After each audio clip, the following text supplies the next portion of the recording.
Hello, hello. Hi, everybody. Thank you so much for coming. We're going to get started at 5:30. Just want to make sure you all know there's food and drinks in the back. Please help yourself. Head back there, get a snack, get a drink, get settled in. We'll get started at 5:30. All right.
Welcome, everybody. Welcome, welcome. We're going to get started in about 10 minutes. I just want to let everyone know, in case you didn't know, there's food and drinks in the back. If you want to grab a snack, get a tasty beverage, now's the time.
I think we're going to get going. Is this working? It's working. Okay. I have to turn this over so I start with the right. Welcome. We are very glad you're all here. Thanks for venturing out on this snowy evening and joining us. My name is Gay Symington, and I came down from the eastern shore of Chittenden County earlier today. I'm president of the board of VTDigger, so I serve in a volunteer capacity, and I've chosen to focus my volunteer energies and charitable giving on VTDigger and its parent, the Vermont Journalism Trust, which you sometimes hear that they're interchangeable in a way. And I do that because, for me, a shared statewide source of fact-checked news is a critical piece of what it takes to have a civil society, civic society. And I feel like we need some of that these days. So, and VTDigger has a national reputation. It's a leader in nonprofit digital news. It's sort of a ray of hope for an industry that is really struggling as its revenue models kind of have disintegrated over the last couple decades. And we rely on charitable gifts from our readers who also value news and look at news as a public service. So again, thanks for being here. My job is only to introduce Skye, and then she will introduce Geeta and David and take the evening from there. Skye joined VTDigger just under 3 years ago, and she came to us with a long career in both the reporting and editorial side of journalism at the Free Press, at the Rutland Herald, at the Barry Montpelier Times-Argus, as well as on the technical business and publishing side at Vermont Life, The Nation, and Chalkbeat, which is one of the largest nonprofit news organizations in the country. We did a national search for our CEO, and we found her right in our backyard in Middlesex, Vermont. She also owned, edited, and published Vermont Sports, which is a magazine dedicated to outdoor sports and recreation. Vermont is well served to have Skye at the helm of VTDigger, and you will hear her speak about Geeta and all of that she brings to Digger. And I just want to add that Geeta is at Digger because of Skye. And Skye never sort of shines a light on herself. We're very lucky to have her here. So thank you.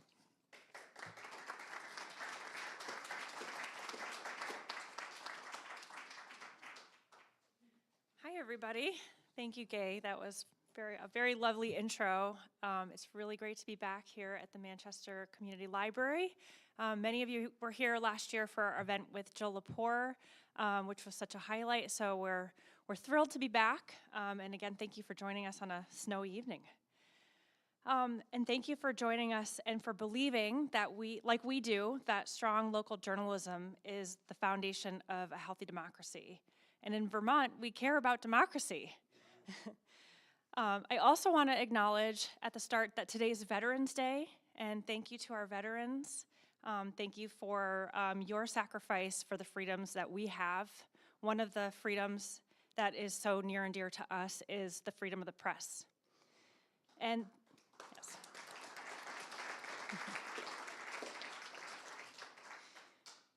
This is a pivotal moment for the freedom of the press and for VTDigger.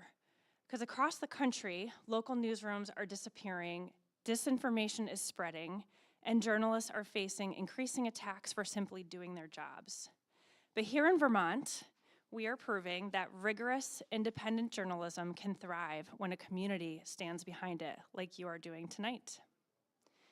So I'd love to see a show of hands. Who here is a regular VTDigger reader? Woohoo! All right, thank you. And who here maybe didn't know about Digger until this event? Oh my gosh, great crowd. Thank you. So I won't go into too much detail since you know us, but just sort of briefly, we are a nonprofit, nonpartisan digital newsroom. We have about 30 staff members. Most of them are journalists. And we have 8 fundraising operations revenue staff. We have the most incredible team. Many of them are here tonight. I want to give a shout out to Leslie Hill-Blount, our CRO. Where's Leslie? She's outside still. You maybe met her on her way in. Kevin O'Connor, who is a longtime reporter. He is a reporter based here in Southern Vermont. Glenn Russell, our photographer. Glenn and I worked together at the Free Press years ago. Thank you, Glenn. And then Dustin Byerly, who's our head of major giving. Libby Sparadeo, who's the director of our membership and engagement. Is Libby outside still? Libby. Okay, and Hannah Blair, who this is week 2 for her. Is she? There she is. There's Hannah in the back. So Dustin, Libby, and Hannah put so much work into tonight. I really want to pause and thank them for all that they've done to make this happen, so thank you. Over the past year, VTDigger has grown in reach and in ambition. In July, Harvard's Nieman Lab named us the 12th most read nonprofit news site in the country, and that is not on a per capita basis. And that is when compared to national, because Vermont, we're always per capita. This is straight up. This is compared to national news outlets like ProPublica. Today, we're announcing a partnership with PBS's Frontline, which is an award-winning investigative series. We're doing a year-long investigation into the extreme weather we've experienced and the federal government's shifting response. We've launched a poverty, wealth, and economic inequality beat, and a new environmental science beat in conjunction with the University of Vermont. At the heart of this momentum is our extraordinary new editor-in-chief, Geeta Anand. Geeta is a Pulitzer Prize-winning journalist and the former dean of UC Berkeley's Graduate School of Journalism. She's worked for the Wall Street Journal, the Boston Globe, and the New York Times, and she got her start right here in Vermont in Springfield and Rutland covering Springfield and Rutland for the Rutland Herald. She is deepening our investigative work. She's bringing into Digger other highly talented journalists and leading with courage, compassion, and a belief that local news has the power to have a direct impact, one that we can see right in front of us. And joining her tonight in conversation is David Goodman, a veteran Vermont journalist, best-selling author, and longtime host of the Vermont Conversation. David has spent decades in conversation with some of Vermont's and the country's biggest newsmakers. It's my absolute pleasure to introduce these 2 journalism luminaries for what will surely be an engaging Vermont conversation.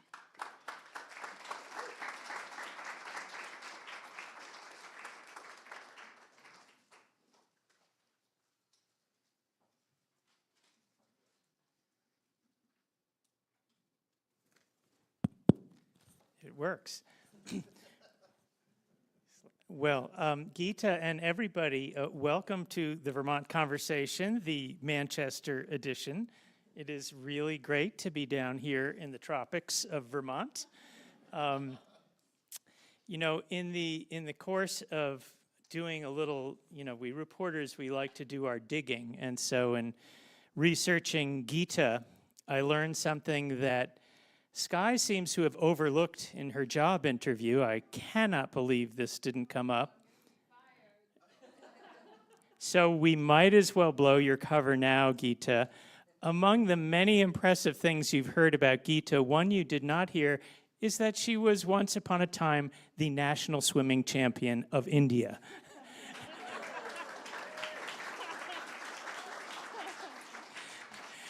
When I told Geeta in the car that I had found out her secret, she burst out laughing. But anyway, thank you for indulging that. So we are not going to talk about, tips and tricks that Geeta has used in the pool. But when I first learned that you were taking over as editor-in-chief of Vermont Digger, I was very excited about your history as a foreign correspondent and an investigative reporter. And then I was worried that maybe you misheard a key detail about the job. And did you realize that the job was not in Versailles or Vietnam, but in Vermont? And then I looked a little further and discovered that your roots in journalism are at the Rutland Herald. So maybe we could begin by just having you share a little of your journalism journey that started and is now wrapping back around to Vermont, much to our benefit. I would love to. I'm from Mumbai in India, and I came to this part of the world to go to Dartmouth College. And I met my husband when I was at Dartmouth College, and he happens to be from Plymouth, Vermont. His parents ran the Salt Ash Inn in Plymouth. And so, I made my way over to his parents' house in Plymouth quite a few times when we were in college. But I didn't know when I was in college what I wanted to do when I graduated. I wasn't as focused as perhaps you were, David, or so many being focused. And so when I got out of college, I hadn't done internships at the New York Times or anywhere else. I'd done, a random array of things.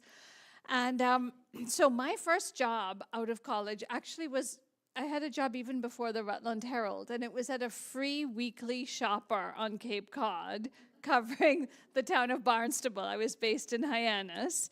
And I did that for a little less than a year and then came up to Vermont. And my husband, who's from Plymouth, was starting a business with his dad. And so I started looking around for jobs. And I showed up and interviewed with someone you may have read at the Rutland Herald, but Susan Small here. And Kevin knows Susan well. I also interviewed at the Claremont Eagle Times. And I didn't get the job at the Claremont Eagle Times. My whole interview focused on my accent. And the editor was like, "Do you think people will understand you?" And I was like, "Yes, I think they will."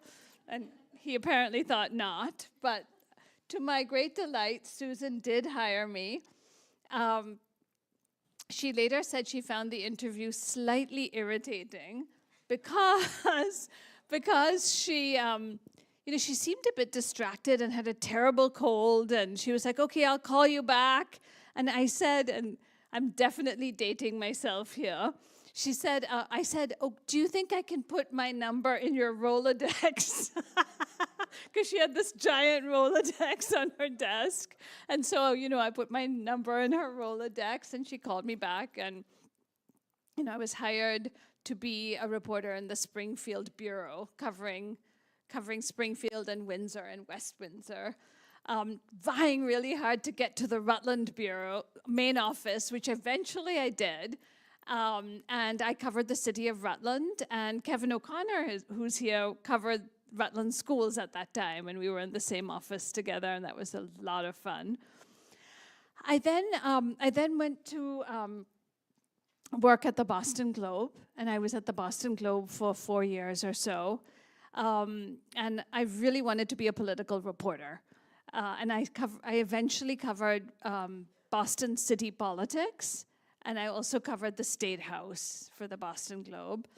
But my husband and I were balancing our careers all through these decades, and he wanted to take a job in Connecticut. And that was outside of the Boston Globe's sphere of influence. And so I ended up getting a job at the Wall Street Journal then. I hadn't considered myself a business reporter, and I was confessing to Kevin as we stood outside that I never did an earnings story during my 17 years at the Wall Street Journal. I wrote about people, the people running the companies. But I was I then joined the Wall Street Journal, and I actually spent 17 years at the Wall Street Journal, including the last 7 or 8 years covering India as a foreign correspondent for the Wall Street Journal. I thought it was a really clever trick to be covering a foreign correspondent covering the country that you're from. But I never wanted to be someone who actually didn't know about the subject she was covering. So it benefited me greatly, I thought, to actually have been from India and to have majored in history and studied Indian history at Dartmouth. What was really fun about being in India as a foreign correspondent, in addition to the journalism, was taking my two kids, who were then 8 and 10, plucking them out of the New York City public schools and moving them to India, kicking and screaming, "We're American!" They hate it when I repeat that story, but now, of course, they think they're Indian, because we spent 10 years then in Mumbai, and so they truly are bicultural, and I thought that was a wonderful gift to give them. And then I sort of felt like it was time to teach, to edit, to give back. And I had an opportunity to teach at UC Berkeley. And I went to Berkeley to teach one class in 2018. Funnily enough, it was a class on, and only Berkeley would have these classes. It was an India journalism class at the journalism school. And when someone mentioned it to me, I thought, I was in Mumbai, so I thought, yeah, of course, what a great idea, and I thought the students would come to India to take the class. But no, I had to go to Berkeley to teach this class. And one thing led to another, and I ended up becoming a professor at the journalism school and then dean of the journalism school. And it was fun and wonderful, but we were far away from Vermont, far away from our family, all of whom live on the East Coast. And so when Sky called me in March of this year and told me about the editor-in-chief position, I was just reminded of, a conversation that I had with a very good friend of mine as we were leaving the Rutland Herald. And actually, he had called me before Sky, and he had said, remember when we were leaving, we always said we would come back to Vermont. And I did remember it. And I always had hoped we would be able to come back to Vermont. And, just talking to Sky about VTDigger, and what VTDigger does and what it represents to Vermont and the incredible journalism that it produces was a huge draw. And I've always believed, I will talk about this, but I've always believed, I saw and I lived and I walked the impact of local news when I was a Rutland Herald reporter. And we'll talk about this, but I never had a story that had more impact than stories I did for the Rutland Herald. And well, let's talk about one in particular, because I realized when you were describing it to me, both I and possibly many people in this room have reaped the benefits of a story that began in the humble little Rutland Herald and then became a national story, which I think speaks to a lot of what is the subtext of our conversation, which is the importance of trickle-up journalism, the importance of local journalism that leverages and informs national change.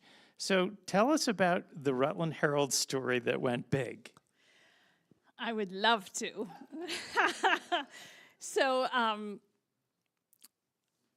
and Kevin will remember this reporter. So Nancy Wright, who was a reporter for the Rutland Herald, was in the town clerk's office in Norwich when she saw the town clerk in a frenzy. The town clerk's name was Karen Porter.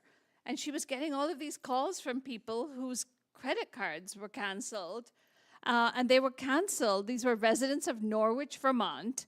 And they were canceled because their credit suddenly looked really bad. And their credit, when they called up this company that does credit reports, TRW thought that they had been delinquent in their taxes. And so Nancy told me there's something going on. I was the Norwich reporter. There's something going on in your town. So I drove up to Norwich and started trying to find out what was happening. I had never heard of a credit report. I was like 24 years old, and I'd never heard of TRW Credit Reporting Company, which is one of the largest credit reporting companies in the country. And it turned out that TRW had sent people around to every town to pick up their property tax list, taxpayer list, and their delinquent taxpayer list, and fed all of this information into giant computers to keep track of how we're doing in our credit. And TRW had picked up the list of delinquent taxpayers and thought that was the list, no, picked up the list of taxpayers and listed every single person as being delinquent in their taxes. And they did this not only in Norwich, but in many other towns around Vermont. So I started writing about it. And then a Wall Street Journal reporter was cycling through Vermont and picked up a copy of the Rutland Herald and saw it. And he started calling me asking for information about it, and he did several huge front page stories about it.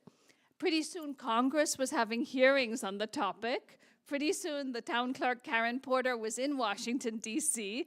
She was testifying, and pretty soon, Congress had passed a new law requiring credit reporting companies to fix mistakes rapidly when they're pointed out, and also to give everyone a free copy of their credit report every year so that they can check whether there's any mistakes on it. And And little did I know that I would go on to, the Boston Globe, the Wall Street Journal, the New York Times, and never would I have a story that would change a law in a country as I did at the Rutland Herald.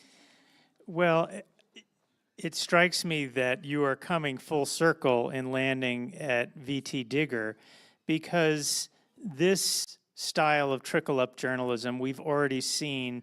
VTDigger was born, I think, in 2009, so it hasn't been around that long. But in its relatively short life, it broke the story in 2014 of the EB5 scandal at Jay Peak in Vermont, the largest financial fraud in the history of the state of Vermont, which has also gone on to be the subject of numerous national news coverage. In 2020, VTDigger did a special report on Slate Ridge, a militia training camp that was terrorizing neighbors in its community, and was an extraordinarily difficult story for VTDigger to do because, as you may guess, the reporter was putting herself at great risk to cover a subject with a history of violence and a history of threatening people who crossed him. Talk about the power of trickle-up journalism, both as you've practiced it, but as you are now at VTDigger, why it matters to have local news.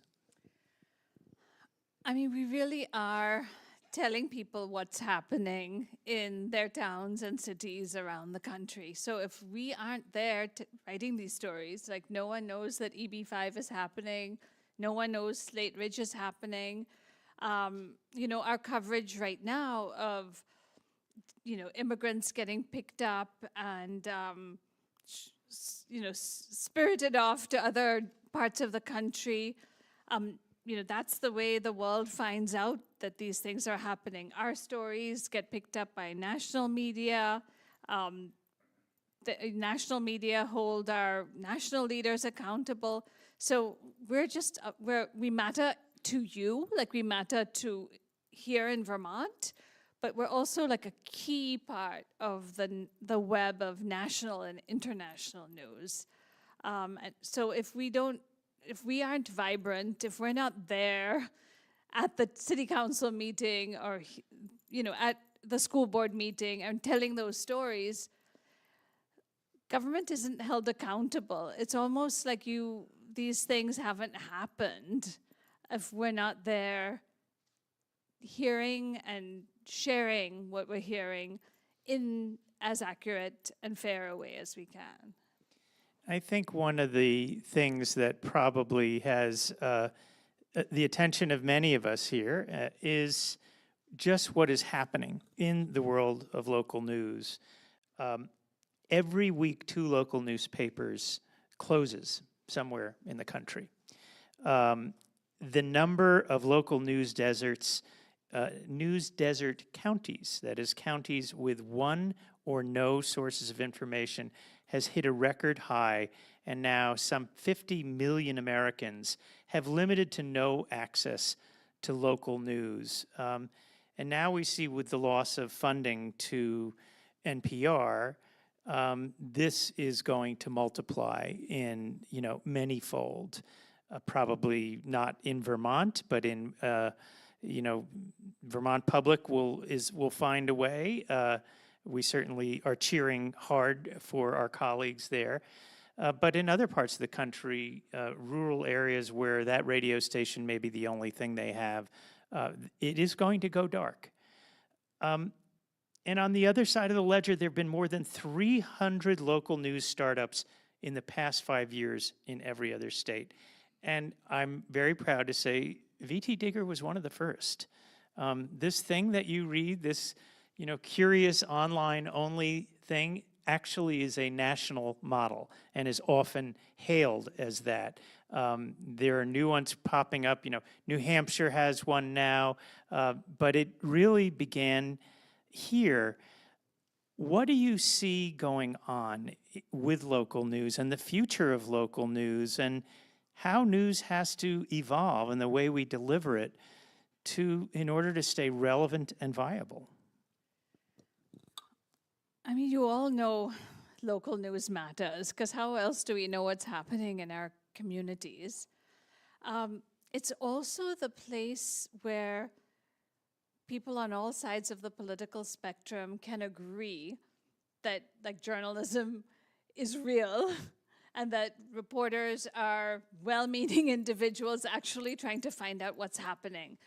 So, and this is because if people actually know the reporter who's covering their community, if they have actually gone to the same city council meeting and they see a story and they say, yeah, I actually said that thing, it's very hard for them to be dismissed as fake news if people have actually know them and actually see and read the coverage and know that it's true about their communities. And with advertising going to social media, local news organizations and companies like the Rutland Herald, the Burlington Free Press, and so many others have really been gutted. And this has happened across the country. The good news, though, is that people have invented new models. And Anne Galloway invented such a model when she created VTDigger. I think you said it was 2009. She was someone, as you all probably know, who was laid off from the Rutland Herald because it fell on hard times. And she walked out the door and a few days later created this online publication. And then as the Rutland Herald shrunk and laid off more and more people, including Kevin O'Connor, they joined VTDigger, and VTDigger sort of rose to become, a vibrant, really important news organization. And how did it do that? It was fully online, and at the time Anne started it, apparently that was considered just, even then, in 2009, an odd idea. But she didn't have all the printing costs. And then she came up with this new model, which has become, a model for everyone else. And, there are a few hundred such publications around the country. And so her idea was, and the idea of organizations like VTDigger is, you don't have a paywall, so you don't have accurate news behind a paywall and fake news or, misinformation free. That's really important. But then how do you fund it? It can't be funded solely by advertising because there's so little money in advertising right now. So it's through gifts, through people in a community believing that just like contributing to a library or the ballet matters, like contributing to supporting information, fair, accurate information, matters enough to actually support it. And that's a huge part of how VTDigger is funded. And the other important source of news, which I hope will expand in this country, but is moving in the opposite direction for sure, is government supporting free, accurate information. I mean, this country's moving in the opposite direction, but I think we need a combination of ways of supporting local news like this, including advertising, including gifts and reader support, but perhaps also eventually some government support. It shouldn't just be any one of them. It's too challenging and too big a goal. The tagline of VTDigger is news in pursuit of truth, which at once upon a time I would have thought that was a very uncontroversial statement. But it's controversial now. People have different truths. People's sources of information is highly siloed. And as we all click around online, algorithms are, in the blink of an eye calculating what will catch our eyes, what will make us click, and we all go flying down rabbit holes that miraculously just keep opening up all around us all the time, and we can go deeper and deeper into our own world. So how do you and how do the journalists of VTDigger push back against the skepticism that there even is a truth? That's such a good question and such a challenge. By the time I went to the journalism school at Berkeley to teach, I'd been a journalist for 27 years. And so, I never questioned that I was in pursuit of truth. But when I encountered our students in our master's degree program, they were largely in their 20s. They were mostly to the left, as you would imagine, but they spanned the political spectrum. And on both sides, they were very skeptical that there was a truth, or even that facts existed. And that was terrifying to me. And I'm generalizing, not every student, but like a good segment of them.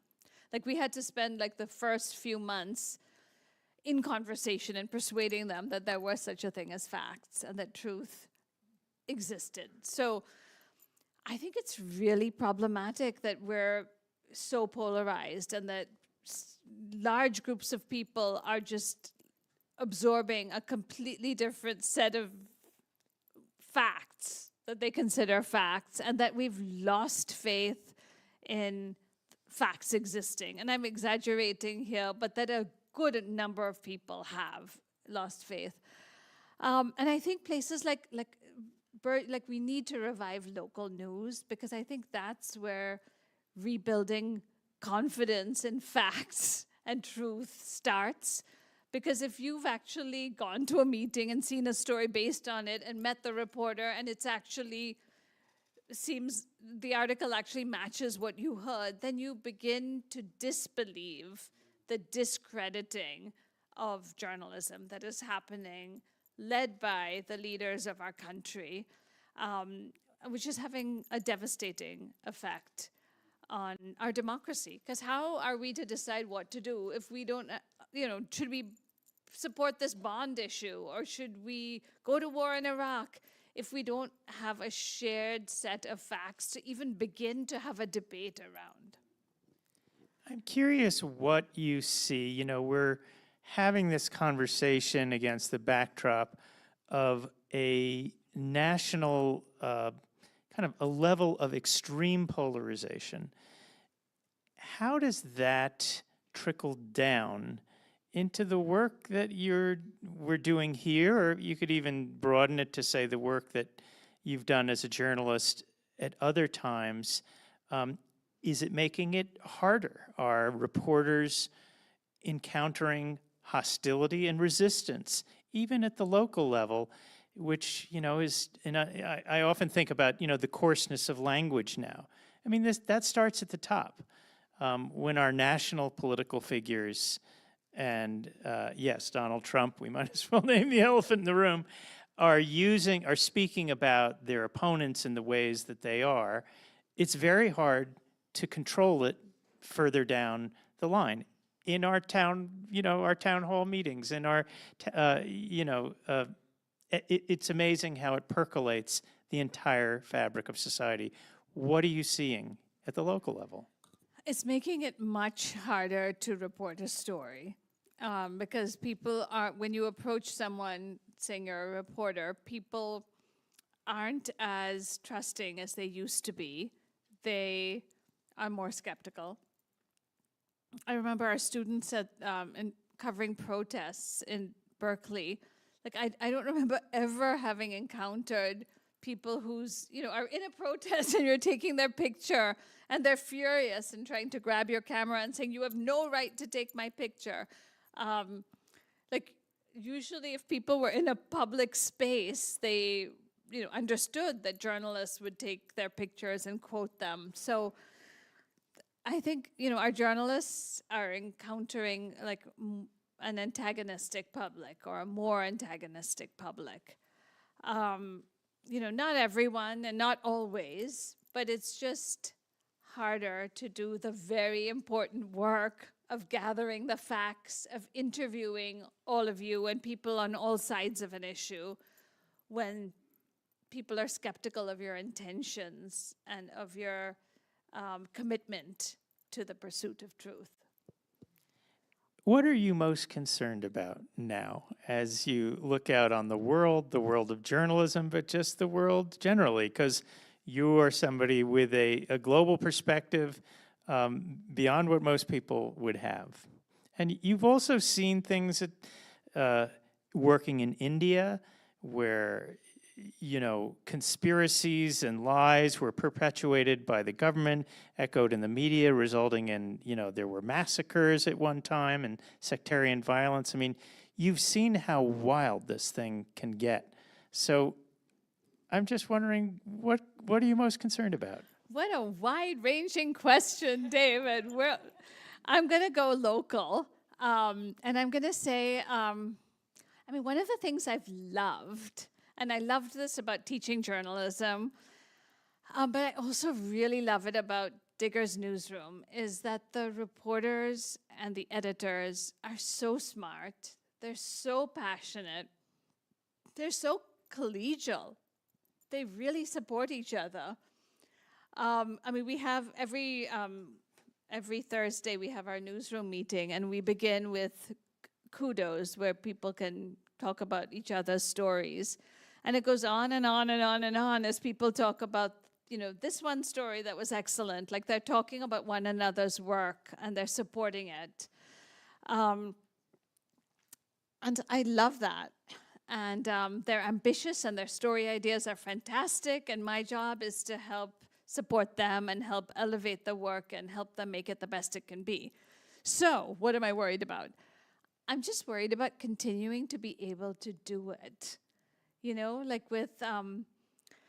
With the attacks on the media and also with so many funding cuts for so many organizations, including public media, but also like food banks. So here we are, and we're donor supported and audience supported, and now we're in a scarcity atmosphere competing with the food bank for support. And I just worry about being able to keep supporting this vibrant, passionate newsroom in the way it wants to be supported in these times. Your last job was as dean of the journalism school at UC Berkeley. Vermont does not have a journalism school. UVM does not even have a journalism major.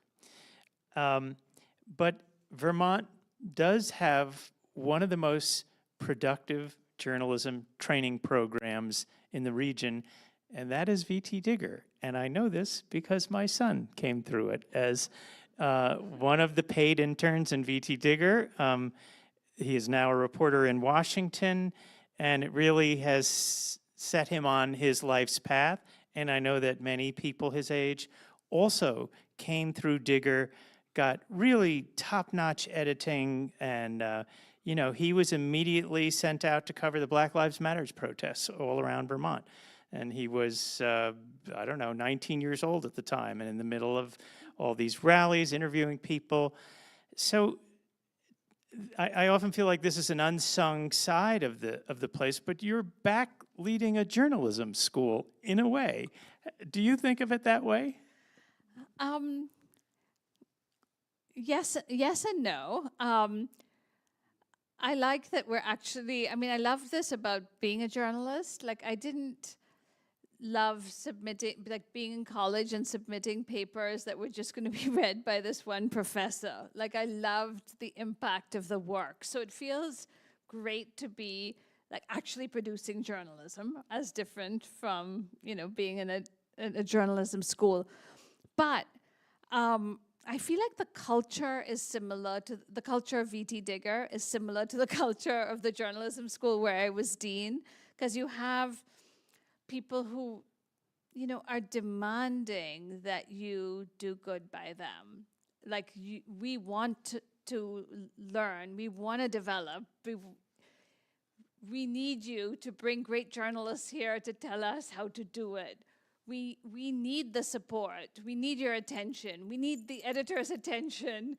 We need you to like be in conversation with us every day, all of the editors on our stories. You must support us learning. And so, I mean, and I love being engaged in those conversations. Like I loved our students' questions. Like some of my professor colleagues, you know, didn't like being challenged. I think to succeed as a professor at Berkeley, but also to be the editor-in-chief of this newsroom, you have to be comfortable being challenged to do better always, and to think differently. And because, you know, we have a lot to offer, we who have like decades of experience, but we need to be challenged by people thinking differently, using new technology differently. And it's in those conversations that we get better and can evolve. So I think, yes, it feels similar, but it's also producing real work, which is a joy. You've had so many different interesting chapters of your career, starting at the Rutland Herald, although now I know it really started in Cape Cod, and then continuing as an international reporter, an investigative reporter, a professor, and now you're back as the editor of a statewide news service. What do you feel like is your mission now in this chapter of your work life? I think it's very much in service of the reporters and the journalism. Like I feel like I learned a lot and as a reporter and got to develop to my fullest potential, which I really wanted to do, you know, to learn to do investigative stories and revelatory, counterintuitive stories, write about corruption, you know, reveal things people didn't want revealed. But there came a point where I felt like it was a time to give back and to support the next generation in doing this work and these stories. And I just love journalism, and it's so much fun talking to the reporters about the pieces they're doing and like who they should talk to and how they should get this person to talk to them and who we can partner with so their piece can be in VTDigger, but also on Frontline or, you know, where else. So it feels like a fun, important, meaningful challenge to be in a place where I can support other people doing the work and in Vermont, where all of you are so engaged. Like it's like I loved being a reporter here. And it's so, I mean, to produce meaningful journalism where the audience is actually responding to it. You know, for example, we were writing about all the detainees being brought through Burlington Airport and these activists interrupting ICE as it made its way through. And, you know, then there was a airport hearing and all of these people who read our stories were at the hearing, and pretty soon ICE was not bringing people through Burlington Airport anymore. Like, you know, we write about the things that you're doing, and then they have an impact, and then we write about them again. It feels meaningful to be engaged in a dialogue with a community of people, as Vermont is, who care, who are responding, and then if you screw up and make a mistake, who are holding you accountable, as you should be, for those mistakes. Well, why don't we turn it over to our audience, because I suspect you have, this is a crowd of Vermonters, which means I know you are full of questions and you're well informed. So we start with Ed over there. I want to just say, Ed is something of a legend. He is the former owner of the Northshire Bookstore of Manchester, which is one of Vermont's oldest, best, and greatest independent bookstores, still going strong, though he is past the torch. And apparently Stephen King has been there.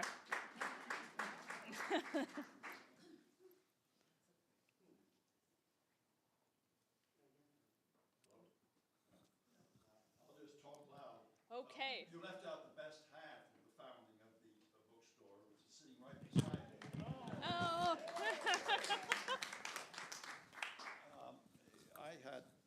I had some experience decades ago in journalism and was brought up in a journalistic family. And I always remember the newsrooms where AP and UP and the telex was there, and you were listening for a number of bells, and this is all just part of the culture, the sharing and the sourcing. To what degree is an analogous sourcing going on? Do other news organizations seek out your stories? Are you paid for them? Can you tell us about the culture that's developing around analogous to that? I love thinking about those days, you know, when the newsroom was so vibrant and people were abuzz and dashing around, sharing what was happening and their stories, and the editor was looking over their shoulder, or they were looking over their editor's shoulder as their story was being edited. And one of the challenges of the COVID era has been, you know, for people to sort of return to their houses. And it's a challenge drawing people back into the newsroom. But people do want it, particularly the younger reporters. Every time we have an event in the newsroom, most of them come in eager to be eager to have a community and to be sitting beside you as you edit their story, because there's something that you learn just from, I mean, I learn, and I'm sure Kevin will remember this, I learned so much by being in the Springfield Bureau of the Rutland Herald and hearing Susan Small here interviewing people. You know, journalism is an apprenticeship. You hear how someone else does something and you model yourself after that. I learned from her that, like, you need to make yourself like the most entertaining person that head of the planning commission will talk to that day. Like, you know, she just laughed and she was so funny, and, you know, she had these lengthy conversations in the basement of this building in downtown Springfield. That was the office. And then our stories, to your point, used to get picked up, you know, by AP and sent through the AP around the world. Our stories do get regularly picked up now, but it's not always AP, though sometimes it is. I know Greta Solsa did a story recently on nursing homes and the sale of nursing homes to like a questionable owner and some of the unpleasant things happening in these nursing homes. And AP picked it up, but also Apple News picks up our stories. You get paid for it? I'll have to ask Sky about whether we get paid for them. No, Sky is not saying no, we don't get paid for it. So so we don't get paid for any of this, Sky? Okay. No, and we make our news available to, we have 13 community news organizations around the state, and we make our news, and they can republish any of our work for free. That's our way of supporting the ecosystem in Vermont, and some of them, they don't have to, but some of them allow us to reprint their news. So, you know, it helps to surface issues that are happening in smaller communities so they get in front of our statewide audience and, you know, the people in Power and Montpelier and vice versa. So that's all free right now. It's smaller organizations. We're actually working with Tuck to evaluate that program and see what's sort of next for it. Should we grow? Is there another tier of news organizations that could afford to pay for that coverage? I like that you're nodding. I think so too. And another partnership we just started is with Notice, News of the United States. They're a DC-based newsroom through the Albritton Institute, and we've partnered with the Maine Monitor.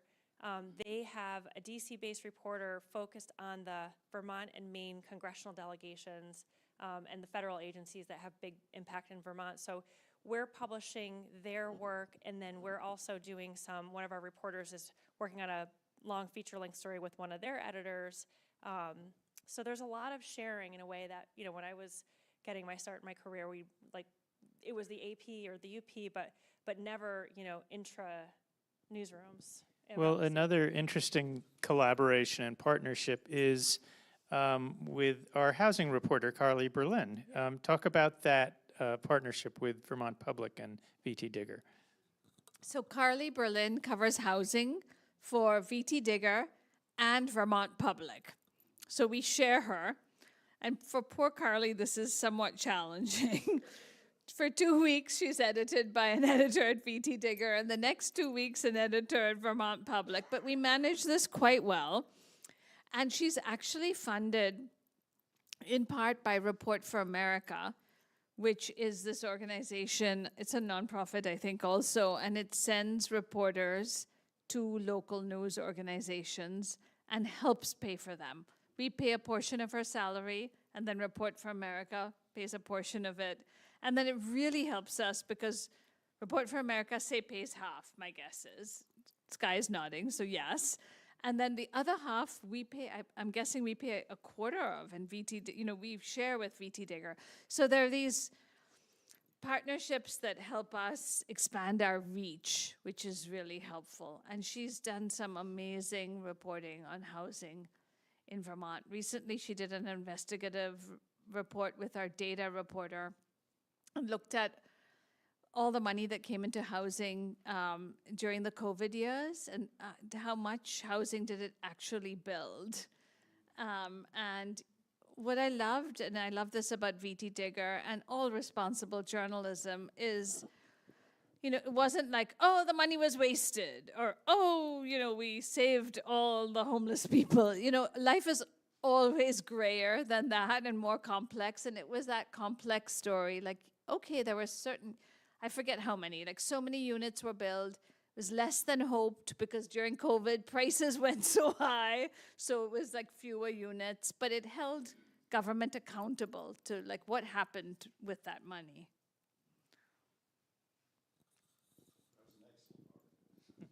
Oh, you remember it? Okay, yeah. Okay, thanks. Back there. Lee Fox, my question is, I want to delve further into nonpartisanism. Ms. Anand, you talked about this was one of your ambitions. I hope it's one of everyone's ambitions. How does the editorial staff help to foster that? How do they know when they see it? And are there models that you're producing that are reproducible outside of your organization? That is such an excellent question. I think it's really hard.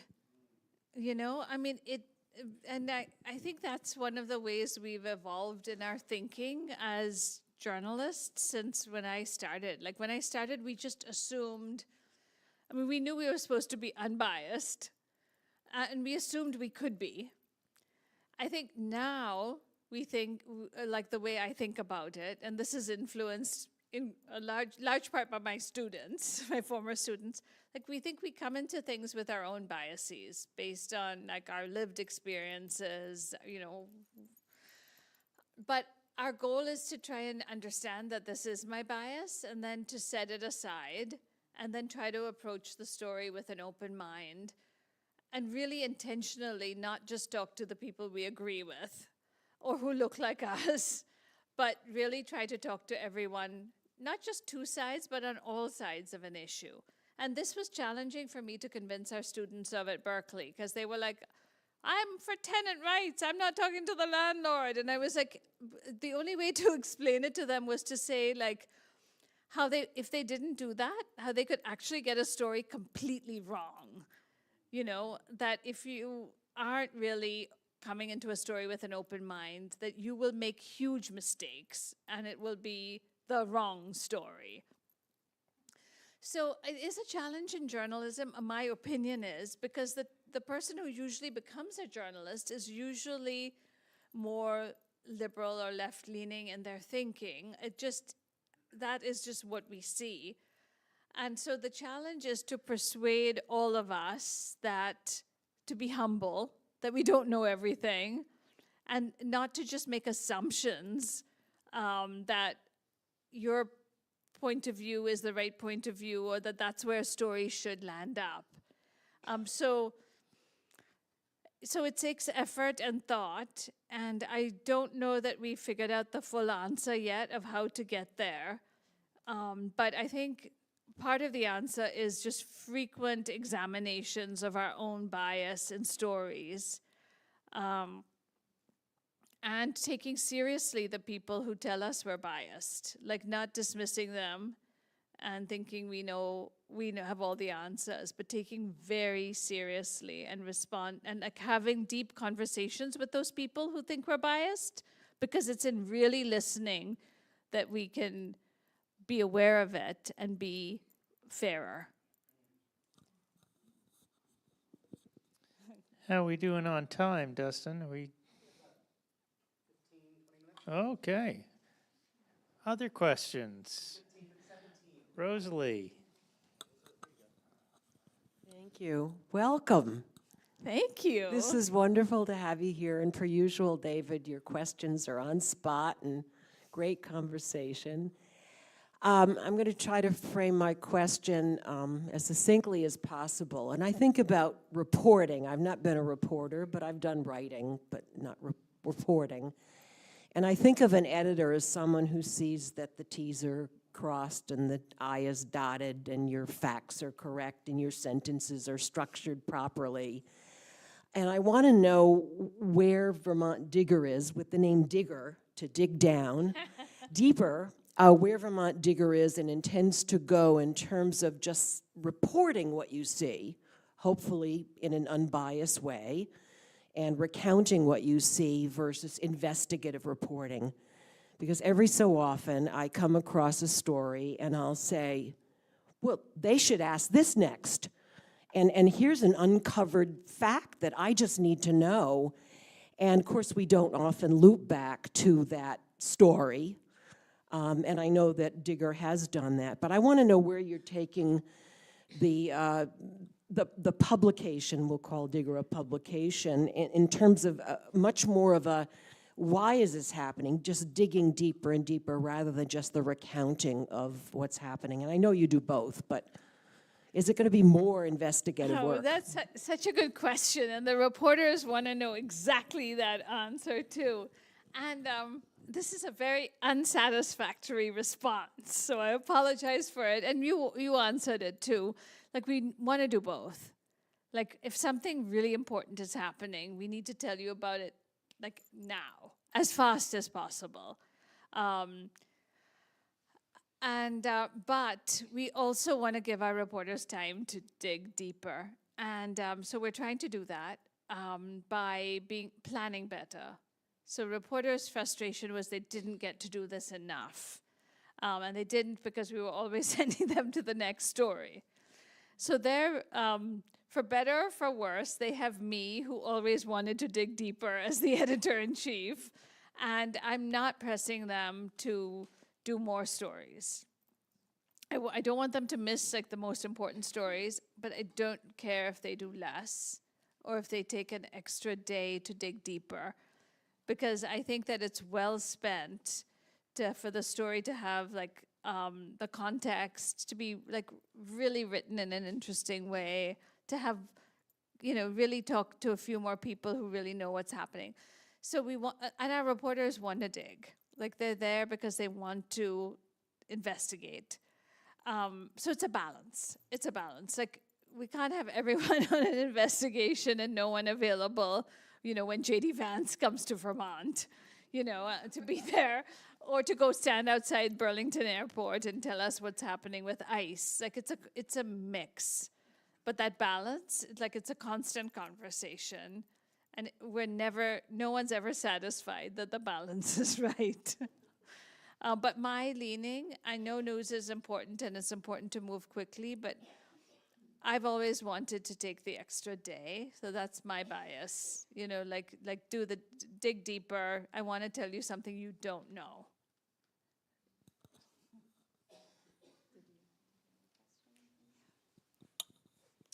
Hey, Kathleen James, Manchester. I've been trying to figure out how to frame this. I feel Hold on, Kathleen. I should just explain.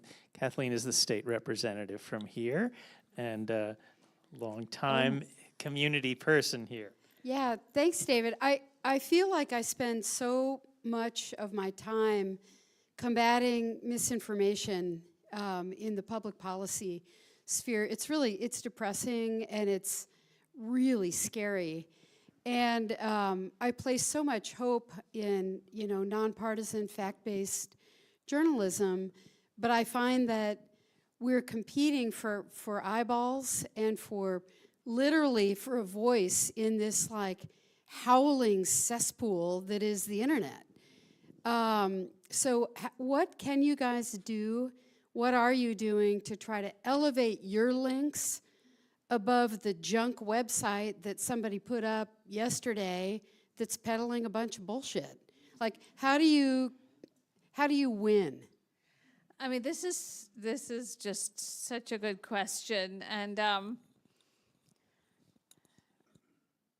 mean, it's so frustrating.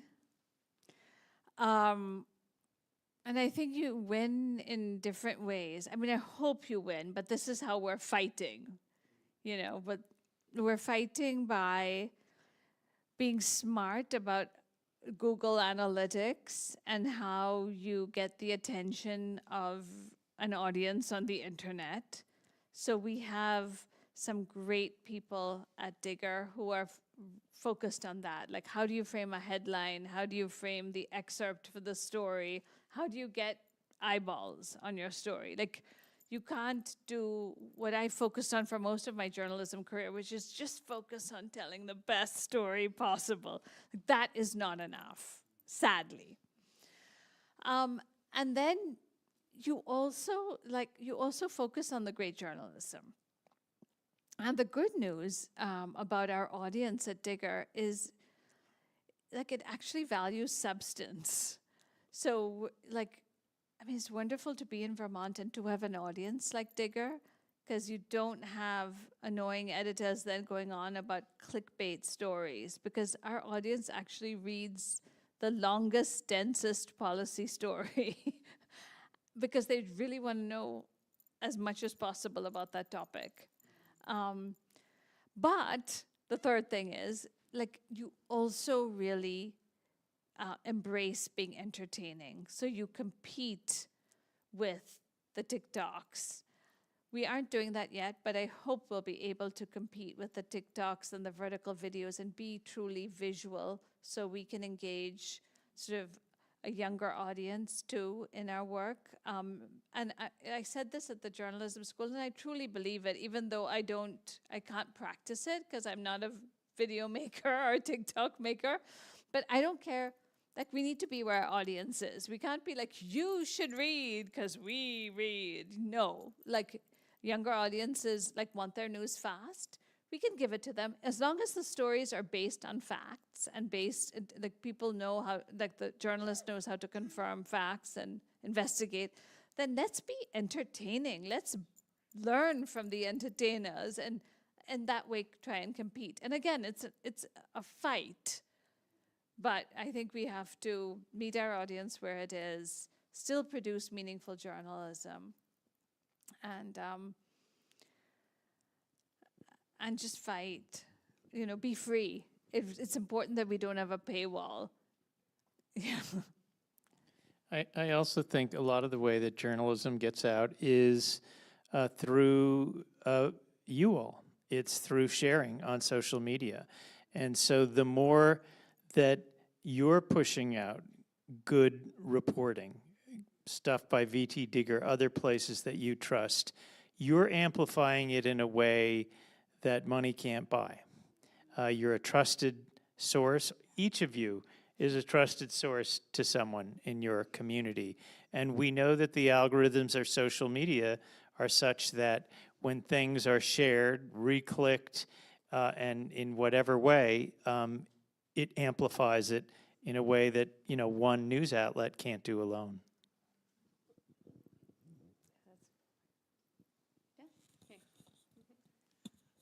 Hi, my name is Ron Pulser from Rutland Town, and you are talking about covering stories from all sides. I was wondering if you've ever heard of ground news and what your rating is in ground news? I don't know what our rating is, but pray tell. Okay, well, I just thought of it while you were talking. I found out about it through listening to Michael Smirkanish show on XM Radio.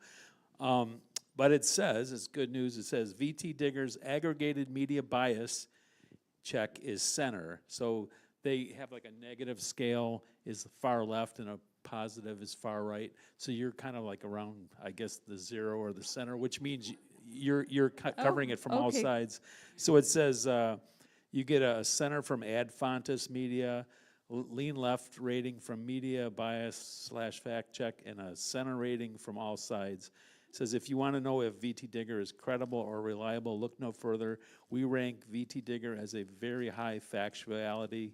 Find out more about our methodology. So. Wow, thank you.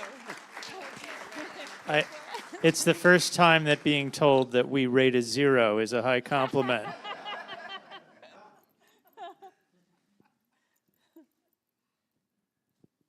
Other questions or comments?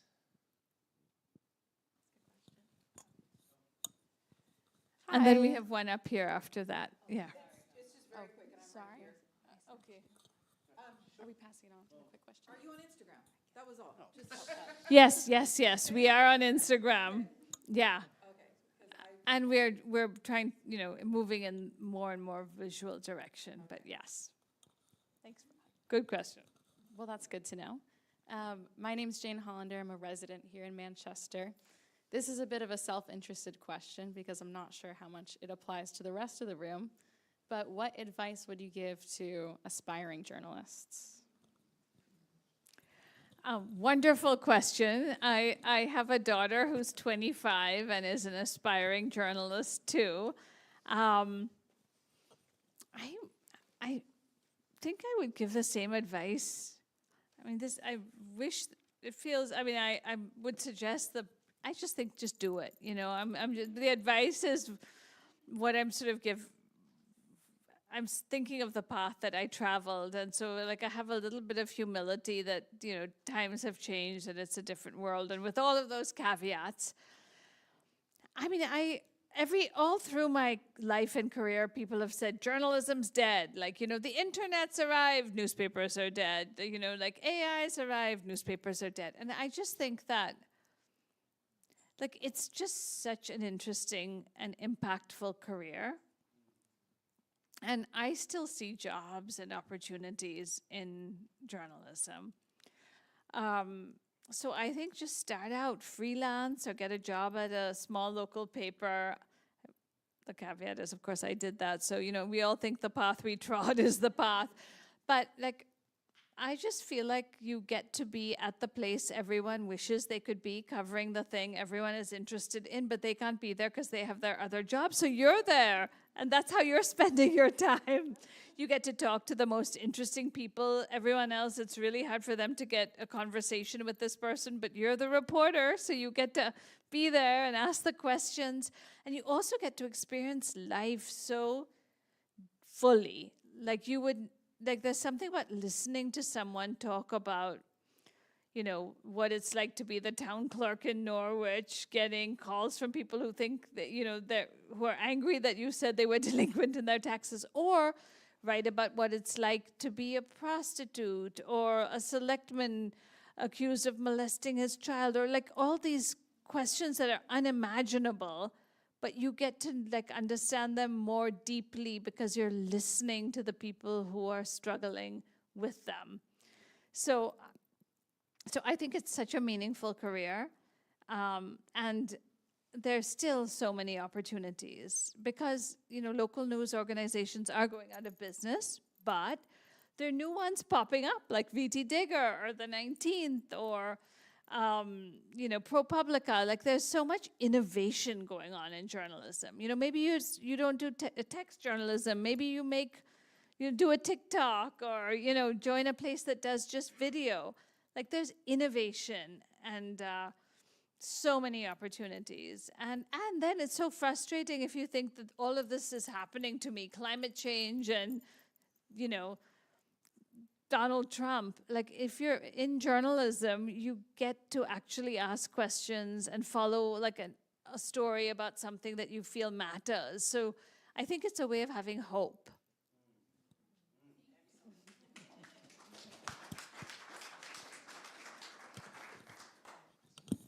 Hi, Leslie Addison. I live in North Bennington, and I wanted to just publicly thank the Digger because you guys were there when our community was devastated with the PFOA contamination. And when a community is harmed and there is voice that's brought forward that's truthful and passionate, it really makes a difference to the people that are impacted. So I just wanted to thank you for that. Oh, thank you so much.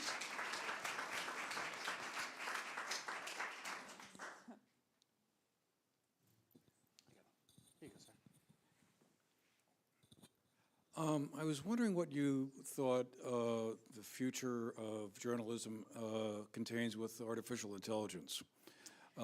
Is that an area that you feel is going to impact the industry in some way, or will the tradition of reporters going out and covering news still survive in an AI-dominated environment? Such an important question.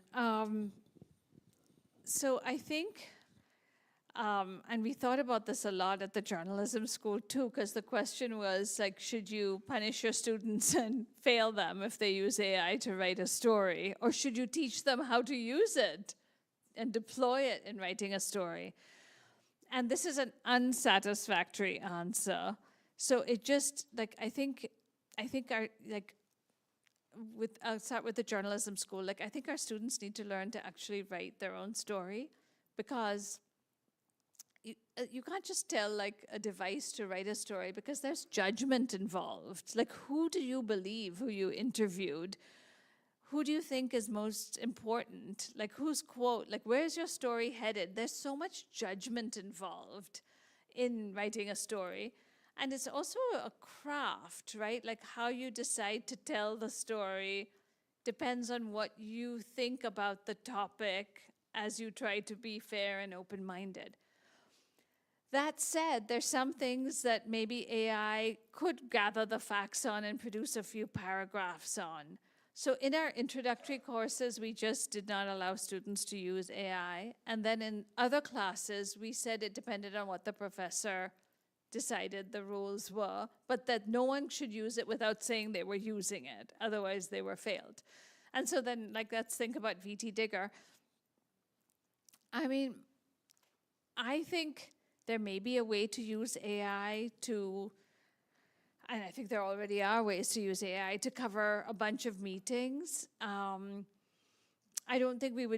think we would then want to like have a reporter listen to what happened at those 5 meetings and maybe then write a story about like, hey, towns across Vermont are firing their town constables because they're harassing people, or whatever. You know, like, we would identify trends. Like, there might be a way of harnessing, I know there's a way of harnessing AI to expand our reach. You know, we haven't figured that out yet, but I don't think AI will ever replace an actual reporter figuring out how to tell an important story. But it can be, it's a very important tool, and we need to figure out how to use it best, but at our service and not be in service of it, because we know of all the mistakes it can make. And our stories aren't really just regurgitating of what happened. They're an interpretation and require judgment and understanding and context and history and all of those things. We have time for one more question. Yes, back there. Sue Berg from Newfane. So then, do you use fact checkers? No, we check our own stories. Magazines have often had fact checkers, but all of the publications I've been at all my life, and VTDigger included, a reporter's in charge of checking all of their facts, the spellings of all of the names, making sure they got the name exactly right of the supervisory union, making sure they're quoting people correctly, listening again to the recording. It's a challenging job, and it's even more challenging today. Our reporters have recently struggled when they're listening to a Zoom meeting of say the city council, and someone speaks off camera. Like it's been challenging. They think it's a certain person, and once in a while it's someone else. So we need to be, have better practices of circling back to double check who it was and all of those things. So fact checking remains vitally important. It's something we could do better on. It's always been important. And reporters are best positioned to do it themselves. But with digital media, when you're pushing them to get the story up so fast, it's finding the balance between making sure you've dotted every I and getting the story out fast. Well, Geeta, I want to thank you for participating in this Vermont conversation, and everybody here with enriching it with all your questions. So thanks so much. And thank you, David.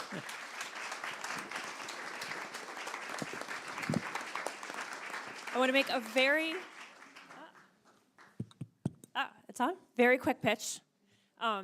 We would love to have a video first reporter. We actually have a grant application right now through Report for America, which would cover half. However, we are a lean organization. So, if that were to come to fruition, we, don't know if we could pull it off. So, that's where we're at, right? We know we have one education reporter. We really could have one K through 12 and one higher ed reporter in an ideal world. There's so much we want to do, and there's so much demand for what we want to do. But even for where we are right now, I want to invite everyone tonight, if you're not yet a member of VTDigger, to please join us. We have a $14 a month membership, $1 for every county. And that is just such a wonderful way to support VTDigger because it's steady for us. We can count on it every month. We can plan ahead. And it shows when we're up for a national grant, the more Vermonters who are contributing, that helps them see there's a desire for this, and it's a worthwhile investment for them. If you're in a position to make a major investment, say for a multimedia reporter, we have a program Dustin runs, and we have a number of different ways you can do that. He would be happy to speak with you. But in general, we just are so thankful for your readership, for your excellent questions tonight, and above all, your trust in us. So thank you. And thanks, Geeta and David.